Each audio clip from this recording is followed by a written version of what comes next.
नमस्कार मैत्रिणींनो, मी विद्यास food and ब्युटीमध्ये तुमचं सगळ्यांचं मनापासून स्वागत करत आहे। आज आपण करूया मुळ्याची पालेभाजी। मुळ्याच्या पालेभाजीसाठी मी इथे मुळा घेतला आहे। ते 4-5 छोटे मुळे होते आणि त्याची भाजी अशी कापून घेतलेली, मुळा किसून घेतला आहे। एक गाजर किसून घेतला आहे मी, एक मोठा कांदा चिरून घेतला आहे आणि 6-7 मिरच्या बारीक चिरून घेतल्यात आणि 10-12 लसूण आणि अर्धा इंच आलं हे ठेचून घेतलेलं आहे। मुळ्याच्या पालेभाजीसाठी मी इथे एक पळी तेल गरम करून घेतलंय। त्यात मी थोडंसं जिरं घालते। जिरं तडतडून देऊया, मग आपण आलं लसूण घालूया। जिरं छान फुललंय, आता आपण आलं लसूण घालूया।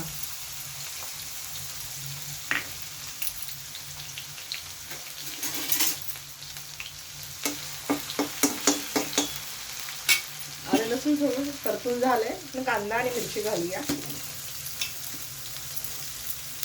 कांदा थोडा सॉटे झाला की आपण बाकीची भाजी घालणार आहोत। कांदा परतत आलाय, मी थोडं हिंग घालते इकडे, मगाशी आपण नाही घातलं फोडणीत म्हणून आता घालतेय।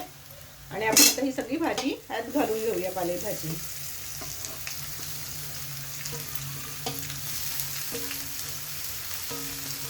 आणि स्लो गॅसवरती छान एक 5-10 मिनिटं शिजून देऊया। झाकण मारून ठेवूया आणि शिजून देऊया। भाजी हलवून घेतली आहे, ताटात थोडं पाणी ठेवून हे ताट मी ठेवते आणि हे छान 5 मिनिटं शिजून देऊया आपण। भाजी शिजली आपली, हे बघा।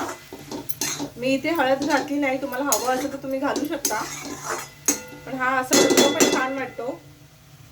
गाजराचा रंग ऑरेंज, व्हाईट आणि ग्रीन।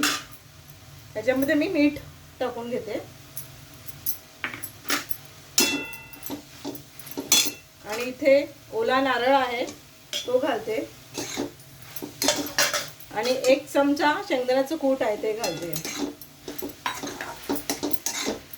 ही भाजी छान आपण हलवून अजून एक वाफ घालूया, काढूया, म्हणजे आपली भाजी झाली आहे।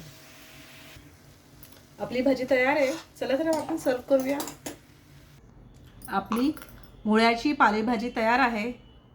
खूप सोपी रेसिपी आहे, नक्की करून बघा आणि खूप चविष्टही आहे, आवडेल तुम्हाला। आवडल्यास लाईक करा, शेअर करा, सबस्क्राईब करा। चला तर मग या खायला, बाय।